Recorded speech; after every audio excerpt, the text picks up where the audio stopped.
ফেনগল অন্য এটা ভিডিঅ' মই কৈলো আপোনালোকৰ মাজলৈ অসমৰ দুই জনপ্ৰিয় কণ্ঠশিল্পী নীল আকাশ আৰু ভেগু কাশ্যপৰ দুইজনে দুটাকে নতুন গান আহি আছে। গান দুটা নাম গানটো আপোনালোকে কেতিয়া শুনিব বা কোনটো টিপছৰ জৰিয়তে শুভ মুক্তি দিব এই সকলো কথা জনাই যাম। গতিকে ভিডিঅ'টো স্কিপ নকৰাকৈ সম্পূৰ্ণকৈ চাই যাব বুলি আশা থাকিল। ফেনগল অসমৰ জনপ্ৰিয় কণ্ঠশিল্পী নীল আকাশৰ আহিবলগীয়া গানটোৰ নাম হৈছে ৰোড। গানটো আপোনালোকে শুনিবলৈ পাব অহা 13 তাৰিখে নীল আকাশে নিজৰ ইউটিউব চেনেলৰ জৰিয়তে শুভ মুক্তি দিব।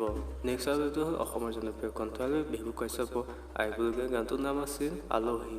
গানটো কেতিয়ালৈ ৰিলিজ দিব আৰু কোনটো টিপছৰ জৰিয়তে শুভ মুক্তি দিব এতিয়ালৈকে জনোৱা নাই। কোনদিনাখনে জনাব আপোনালোকক ভিডিঅ'ৰ মাধ্যমে জনাবলৈ চেষ্টা কৰিম। গতিকে আপডেট শুনি কেনেকুৱা পালে মোক কমেণ্ট কৰি জনাব। যদি ভাল পালে ভিডিঅ'টো লাইক এটা কৰি দিব। এতিয়ালৈকে যদি মোৰ চেনেলটো ছাবস্ক্ৰাইব কৰি ল'ব। Thank U.